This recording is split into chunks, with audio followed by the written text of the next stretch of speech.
April 1975. The last American helicopters claw their way into the sky from a rooftop embassy, their landing skids weighed down by the final desperate evacuees of a lost war.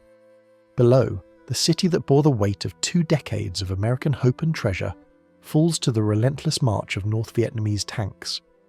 This chaotic finale was not the beginning, but the echo of a conflict seeded in the dying embers of another war, in the colonial halls of Paris, where the victors of 1945 drew new lines on a map and called them peace. For nearly a century, Vietnam was the jewel of French Indochina, a land of rice paddies and rubber plantations exploited for the benefit of a distant European power. But beneath the surface of colonial control simmered a fierce nationalist spirit, one that found its ultimate voice in Ho Chi Minh, a communist revolutionary who quoted the American Declaration of Independence back to its authors, pleading for support in his people's fight for self-determination. His pleas fell on deaf ears. The world had been bisected by the Iron Curtain, and Washington saw not a nationalist but a communist pawn.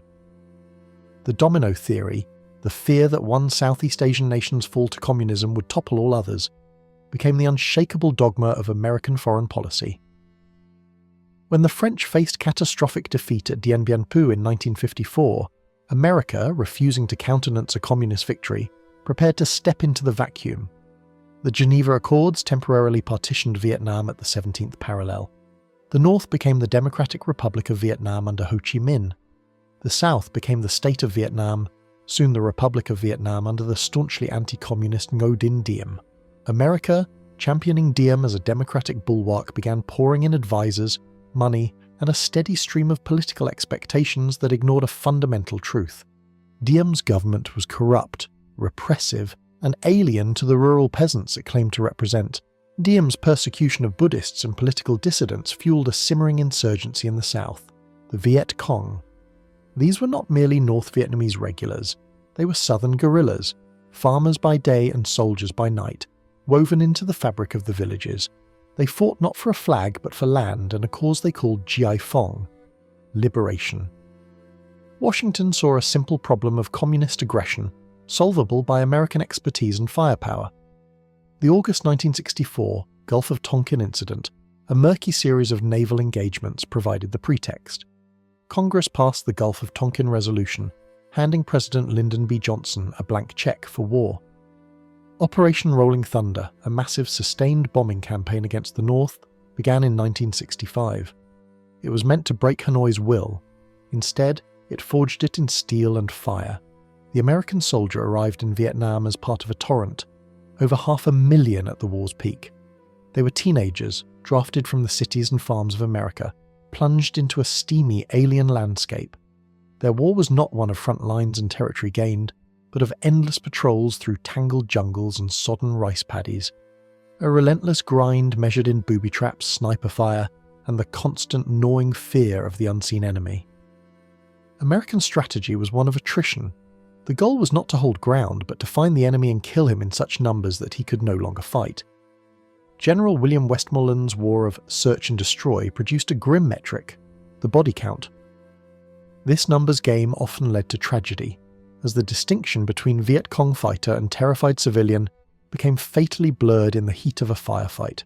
While America fought a war of firepower, the North Vietnamese Army and Viet Cong fought a war of will. They moved along the Ho Chi Minh Trail, a vast logistical network snaking through Laos and Cambodia. Their strategy, articulated by General Vo Nguyen Giap, was to fight a protracted war, to win the population and let the enemy occupy the empty land. They were prepared to accept staggering losses for generations, if necessary, to achieve their goal. This was the first television war. Every evening, Americans watched the conflict unfold in their living rooms. They saw the blazing napalm, the terrified children, the body bags. The sanitized briefings from Washington, filled with talk of light at the end of the tunnel, clashed violently with the visceral, chaotic images of blood and suffering broadcast from the front. A credibility gap yawned wide, eroding public trust. The village of Cam Ni, July 1965. A CBS News crew filmed a US Marine using his Zippo lighter to set a thatched hut ablaze. The reporter, Morley Safer, narrated calmly as a woman wept over her destroyed home. The segment shattered the myth of a noble, clean war fought for the hearts and minds of the Vietnamese people. It was a preview of a far greater horror to come. In January 1968, the Lunar New Year, in a stunning coordinated assault, the Viet Cong and North Vietnamese army attacked over 100 cities and military bases across South Vietnam. They even breached the US Embassy in Saigon. Militarily, Tet was a catastrophic defeat for the Communists, who were thrown back with enormous losses. Psychologically, however, it was a masterstroke. It proved to the American public that no part of South Vietnam was safe, and that enemy forces had a resilience, and reach their own government had denied. As the war ground on, the home front fractured. Campuses erupted in protest. The anti-war movement, once a fringe element, became a powerful mainstream force. Young men burned their draft cards. "Hell no, we won't go," became the mantra of a generation that saw the war as immoral, futile, and a betrayal of American ideals. The nation was convulsed in a paroxysm of social and political turmoil. In March 1968, American soldiers of Charlie Company entered the hamlet of My Lai and systematically murdered over 500 unarmed civilians, old men, women, children, and infants. The cover-up lasted a year. When the story broke in 1969, it became the ultimate symbol of the war's dehumanizing brutality. For many, it was no longer a question of winning or losing, but of what the war had done to America's soul. Richard Nixon entered the White House in 1969, promising peace with honor. His strategy was Vietnamization, building up the South Vietnamese Army, ARVN, to fight its own war while American troops gradually withdrew. It was a political solution to a military quagmire, designed to provide a decent interval between the American exit and the likely collapse of the South. To disrupt enemy sanctuaries, Nixon secretly and then openly expanded the war into neighbouring Cambodia and Laos. The 1970 incursion into Cambodia triggered a firestorm of protest at home, culminating in the National Guard shooting of 4 students at Kent State University. The war was now consuming the very fabric of American society. During the Tet Offensive, the ancient imperial capital of Hue became the site of the war's longest and bloodiest battle. US Marines and ARVN troops fought for weeks, street by street, to retake the city.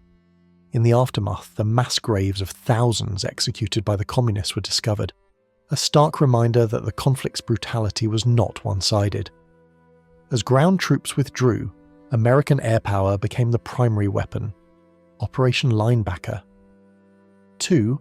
The 1972 Christmas bombings saw B-52 stratofortresses pulverize Hanoi and Haiphong in an effort to force North Vietnam back to the negotiating table. It was warfare reduced to a terrifying industrial scale, meant to shock a stubborn enemy into submission. In January 1973, the warring parties signed the Paris Peace Accords. America agreed to withdraw all remaining combat forces. North Vietnam agreed to return American prisoners of war. Politically, it allowed the United States to extricate itself, but it was a fragile peace. The Accords left over 100,000 North Vietnamese troops inside South Vietnam, a ticking time bomb. Hundreds of American aviators shot down over the north endured years of torture and solitary confinement in prisons like the Hanoi Hilton. Their resilience and their eventual return home in 1973 became one of the war's few unifying narratives, a story of patriotism and endurance in a conflict otherwise defined by division. With American troops and air support gone, the South Vietnamese army was left to defend its country. It was outmatched. Despite pockets of fierce resistance, the ARVN was plagued by poor leadership, collapsing morale, and a crippling shortage of supplies as US aid was slashed by a war-weary Congress. In the spring of 1975, North Vietnam launched its final conventional invasion. The ARVN, its will broken, began to disintegrate. Cities fell in rapid succession. The chaotic, panicked flight of South Vietnamese soldiers and civilians southward became a symbol of a state whose foundations had always been built on sand. On April 30th, 1975, a North Vietnamese tank crashed through the gates of the presidential palace in Saigon. The war was over. The city was swiftly renamed Ho Chi Minh City. The images of the helicopter evacuations from the embassy roof became the indelible, shameful icon of American defeat. The cost to Vietnam was incalculable. Approximately 2 million Vietnamese civilians perished, north and south. Another 1.1 million North Vietnamese and Viet Cong soldiers and an estimated 250,000 South Vietnamese troops were killed. The land itself was scarred by 20 million gallons of Agent Orange and millions of tons of unexploded ordnance. For the United States, 58,220 names would be etched into the black granite of the Vietnam Veterans Memorial. Over 300,000 were wounded. Many of the 2.7 million Americans who served returned to a country that did not thank them, but blamed them for a war they were ordered to fight. The chemical defoliants used to deny the enemy cover and food have left a generational curse. Vietnamese civilians and American veterans alike and their children have suffered from cancers, birth defects, and other devastating health issues, a poisonous legacy that continues to this day. The war did not end for many veterans when they came home. They brought the jungle back with them. Post-traumatic stress disorder, PTSD, though not yet fully understood, plagues a generation of soldiers, leading to suicide, addiction, and homelessness, a silent casualty list that continues to grow. The war created two competing narratives in the American psyche. For some, it was a noble cause, a well-intentioned effort to stop communism that was lost by a lack of political will at home. For others, it was a tragic quagmire, an immoral and unwinnable war born of arrogance and a fatal misreading of history and nationalism. The defeat instilled a deep-seated reluctance in the American political and military establishment to commit troops to foreign conflicts without clear objectives, a massive advantage in force, and a clear exit strategy. This Vietnam syndrome would shape US foreign policy for decades. The dedication of the Vietnam Veterans Memorial in 1982 marked a turning point. The wall, with its reflective surface showing the living the names of the dead, became a sacred space for reconciliation, allowing a nation to begin separating the war from the warrior. 2 decades after the fall of Saigon, the United States normalized diplomatic relations with Vietnam in 1995. The former enemies began a cautious, pragmatic partnership, building a new relationship on the ashes of the old conflict. Historians and strategists have debated the lessons of Vietnam ever since. Was it a failure of strategy, a failure of political understanding, or both? The question remains hauntingly relevant, a ghost that is summoned during every subsequent debate over American military intervention. The Vietnam War remains an open wound in the American story. It is not a historical event with a neat conclusion, but a period that fundamentally shattered the nation's post-World War II confidence and trust in its institutions, a division that echoes powerfully in the country's modern political landscape. The war's story is told in moments: the naked girl fleeing a napalm strike, the Saigon police chief executing a Viet Cong prisoner, the last helicopter lifting off. These images triumphed over official rhetoric, proving that in a modern media age, perception can become a more decisive battlefield than any piece of territory. Today, Vietnam is a unified, rapidly developing country, while America continues to grapple with the war's legacy. The conflict stands as a somber monument to the limits of power, a brutal lesson that the strength of a nation's will can defy the strength of its arms. The endless war finally ended, but its search for meaning endures, a permanent question mark in the annals of history.